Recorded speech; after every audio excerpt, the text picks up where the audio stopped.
And welcome back. Surprise, surprise, I'm not working on the SLR 680 today because I just received a bag of little bags of capacitors. This bag contains 100 picofarad capacitors and I intend to install one of them today. This is the white-bodied SX-70, the second white-bodied SX-70. Alright, and this is the capacitor that I took out from it. Unfortunately, it's broken. I cannot measure it, so one of these little legs is gone. Therefore, I will use the same value that I used in the brown SX-70 that I did in the previous series, this one, with one caveat. I just installed the capacitor in this one today, like 10 minutes ago. And therefore I did not test it. I don't even have film that I intend to buy tomorrow. Basically, if one goes wrong, probably both will go wrong. We'll see. It's a bit of a mess. So you are basically seeing the second series, you are watching the second series, the one on the SLR 680 and an SX-70. But I kind of filmed them not at the same time, but very close together. So I started with this one, and at some point I couldn't find the capacitors, and then I started working on the other one, and things kind of intertwined. Anyway, it doesn't matter. The only thing that I need to mention is that I don't know if this one works.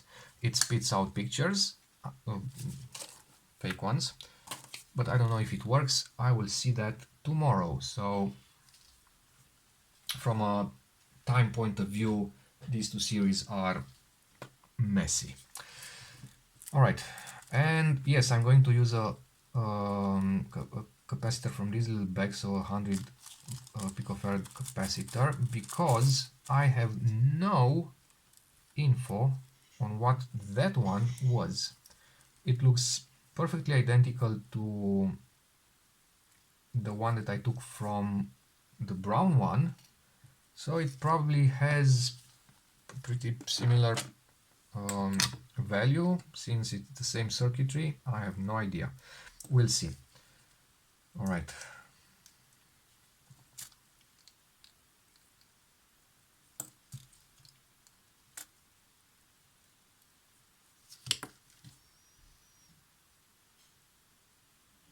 Okay, 105.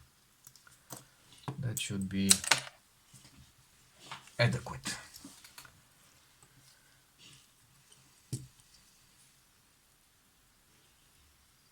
Now, as I said in the video regarding this replacement in the other series,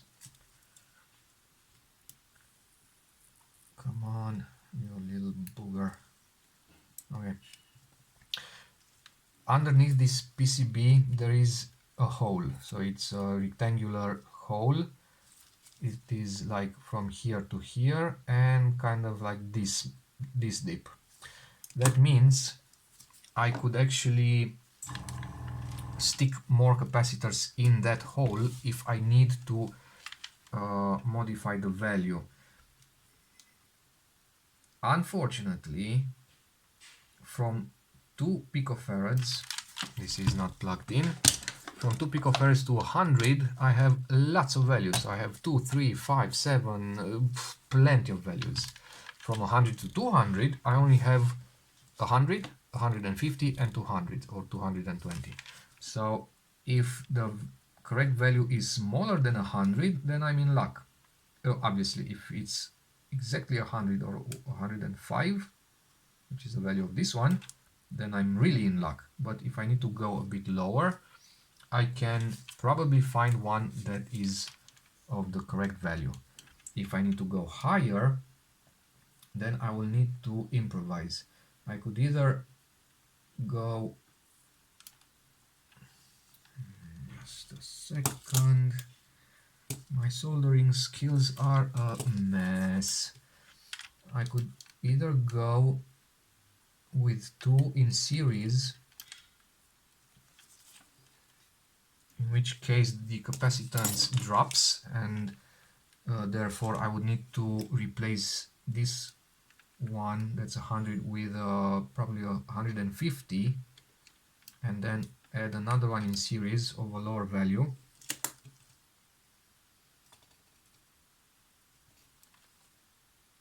Alright, in case I need something like 130 or something. Or I could go, I could leave this one in place and add another one right on top of it. So to add them to use them in parallel, and that would increase the capacitance. So I got two options. Okay, but only a film test will tell me what I need to do, and with a bit of luck I will do that film test tomorrow.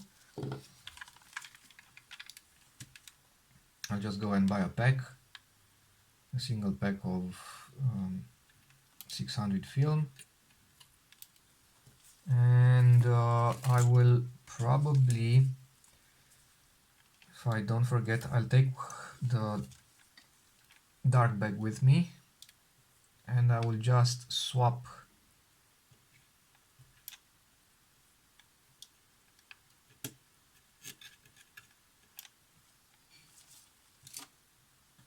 yes, not great, not terrible. I'll just swap the film pack so I don't waste any frames. I'll get the camera inside the dark bag, open the camera, pull out the cartridge, reinsert the dark slide, take it out, put it in the other camera, and that's what I will probably do. Write the name of the camera on the back of the Polaroids, so I know which is the brown one, which is the white one, and then after I get home and I don't know, 30 minutes have passed, I can compare the images and see if the exposure is correct. It would be wiser or better to have a benchmark. I could use the white one as a benchmark. That one works apparently perfectly fine, but that kind of complicates things a bit, and I am not, I mean, I did evaluate it subjectively, so I can't be super sure that it exposes correctly after just, I don't know, 6 frames that I shot with it. They look fine.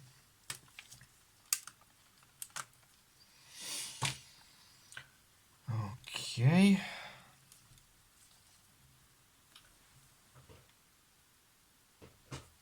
I need to start finding screws for this one.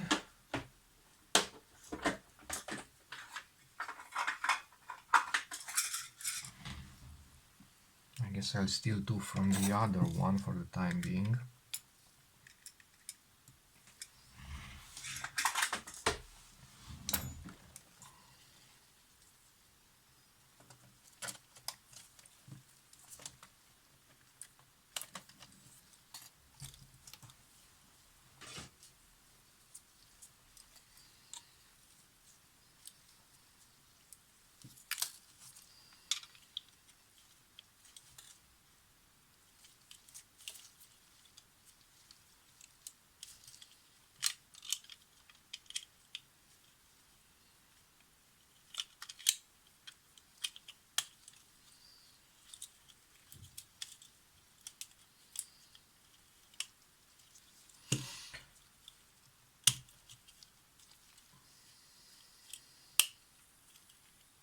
For some reason, I always have trouble with getting this bloody thing back. I guess it's probably the fear of breaking them.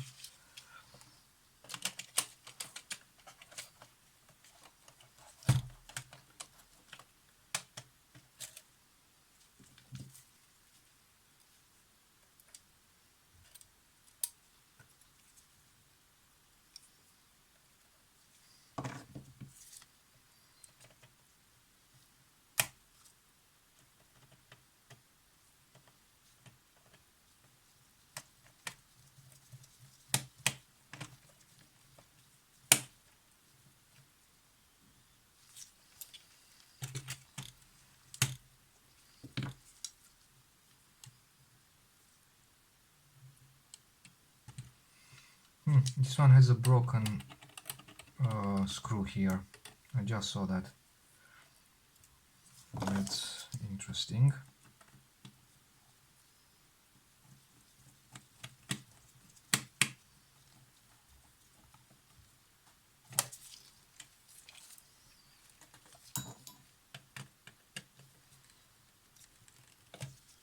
And it's probably going to stay like that because I don't intend to drill and retap holes. Okay, and then we have this one, which is super nice compared to the other one.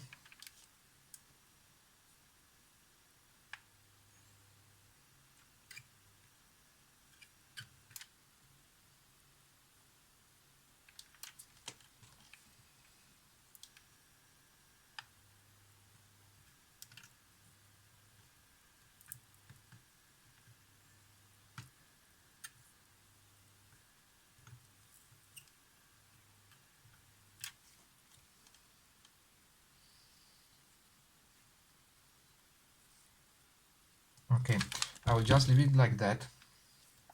It needs more solder, but for the time being I think it's enough. And I will touch up on that once I test it. I'll go back and recheck all the soldering points, resolder this part, I mean add more solder, because maybe I'll need to take it out again, take it off again, and I don't want to keep going back and forth too much. Okay.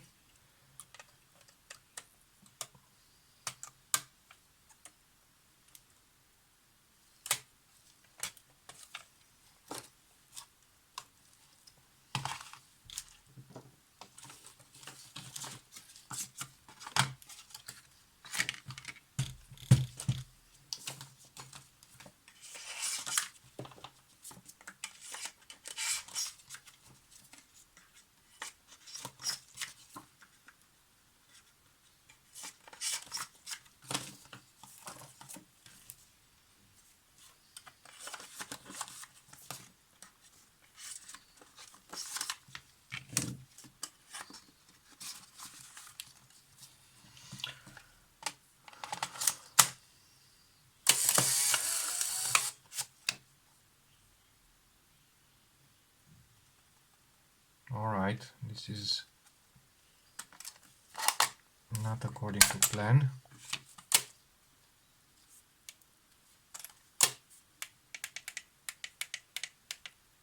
And it's stuck with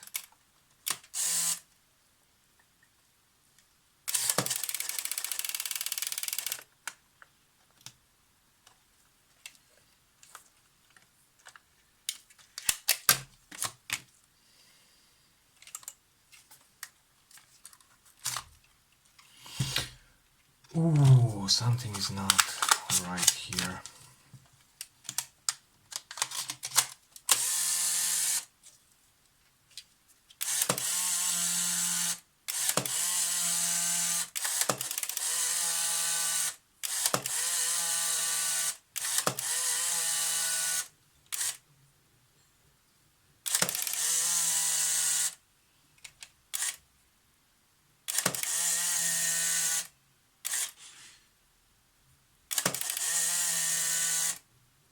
Something is weird about the shutter.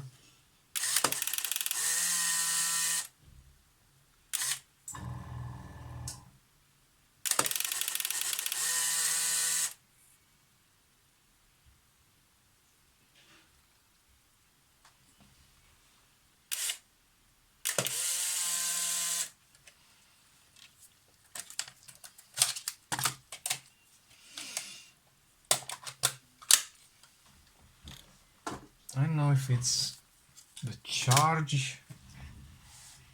So what's happening, it closes the shutter, and when the exposure should happen, it opens and closes very fast like a machine gun, and then it works. But that is wrong. 570 on this one, 587 on this one.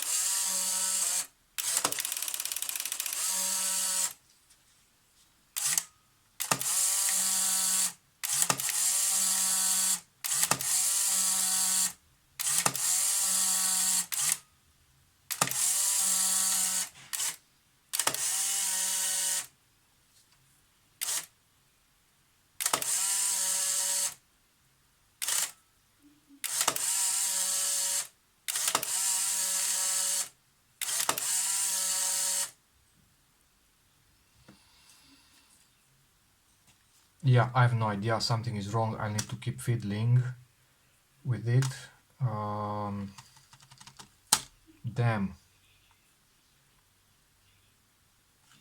Damn. This is not looking good. Okay, I'll be back.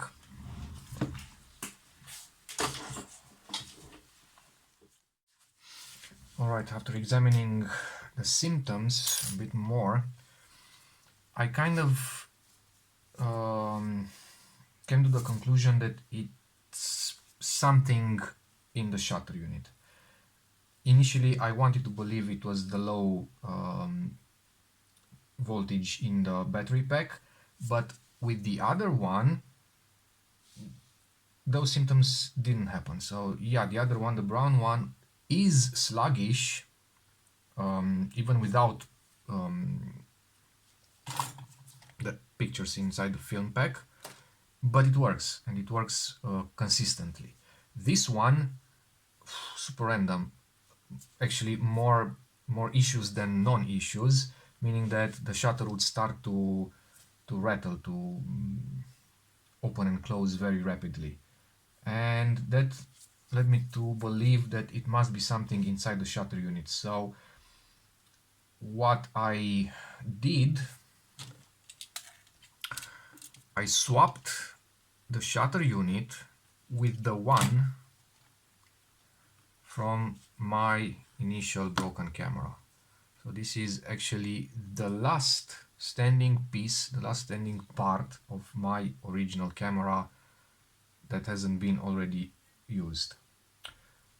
If for some reason it will be used, then basically I could say I resurrected, actually not resurrected, but created a Frankenstein. So got all these bits and pieces and used them in different cameras and made a good use of them. Alright, so this is that shutter unit, and this is the almost dead pack. It comes back to life from time to time, but I won't put any paper inside, so there's less strain on the pack. Alright, and now I will try to take a couple of shots pointing the camera towards the phone, so we can see what happens. This is something that I've seen in multiple instances. So if I short press, it doesn't work. It closes the blades and then opens the blades again, but nothing works. If I keep the button pressed a little bit more, it works. And it's gone.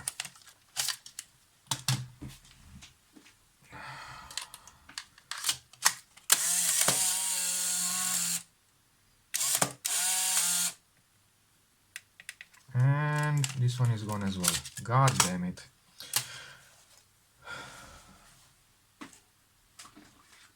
Let me check.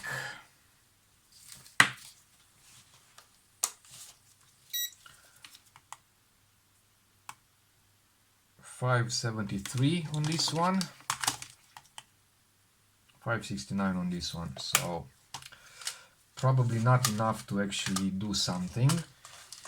It's either that or the camera has bigger issues. Unfortunately, I don't have another pack to test my theory.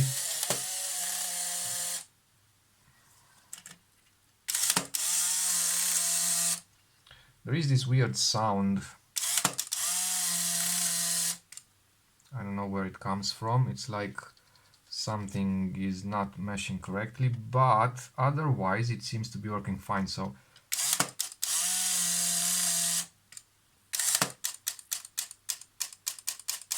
okay, this was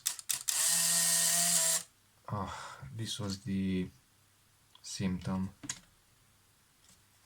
So it might actually not be.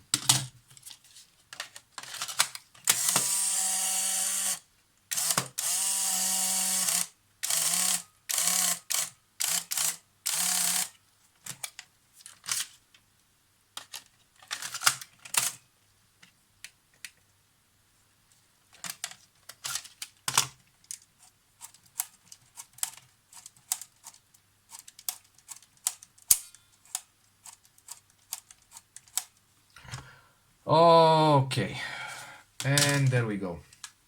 So the drivetrain eventually died on me because I'm trying to lower.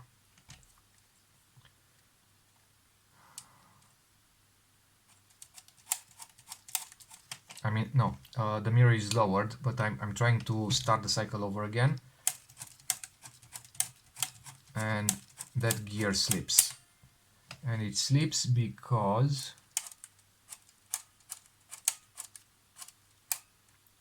it has a broken tooth on that bloody riveted gear. Alright, so unfortunately this one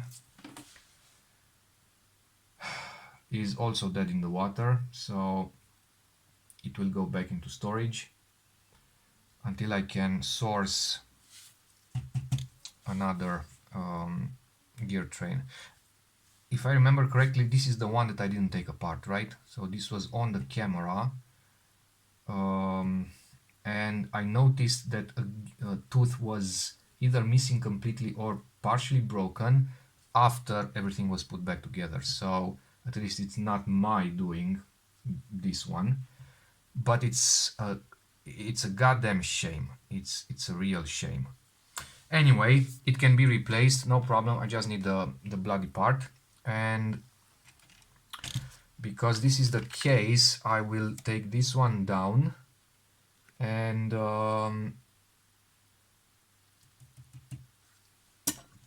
yeah, get everything back in the box, waiting for a better day. I'm so bummed because I really wanted to finish this series with 2 cameras made out of parts, basically. It would have been so nice. But I guess it is what it is, and you can't win them all. I'm happy enough that I got my brown one working, and that one seems to be actually working fine. We'll see how it exposes very soon. But yeah, fixing them all would have been even nicer.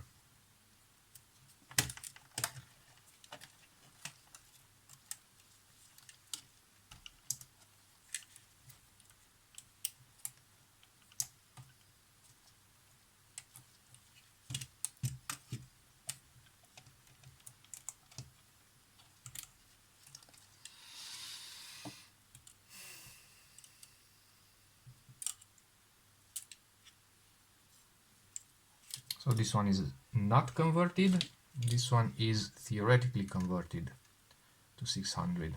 I'll put some labels so I don't forget.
And that is actually the end of this episode.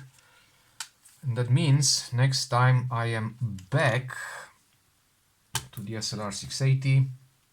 So next episode will be all about the shutter assembly, and I will first put it back on the camera, see what happens, see if it works, see if it focuses, and if everything looks nice and everything seems to be working correctly, I will probably just clean the electric eye and that's it.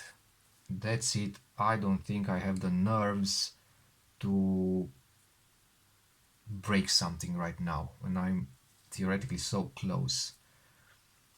Especially since I have basically no more spare parts. This has been it. I've used everything that I have. All right. Thank you for watching. I hope you had fun with this pretty insane series. I did, and I learned a great deal about these cameras. I'm no expert in any kind of way, form, or shape, or was it way, shape, or form? Either one of those. But I do understand finally how it works as a principle, and I lost that fear that I had at the beginning. So in the beginning, I was totally afraid of these because I don't like electronics. I don't understand electronics. I don't like it, so I kind of stay away from cameras that are relying on electronics as well.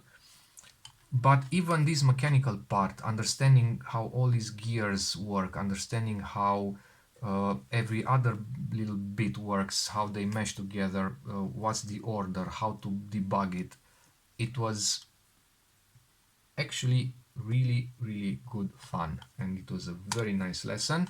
And I still love this camera, as fiddly as it is, as weak as it might be in various aspects, but yeah, I really, really, really love it, and I love shooting it. Yeah, unfortunately, because film is so bloody expensive. Anyhow, that's it for tonight. I will see you next time. Thank you for your patience. Good night.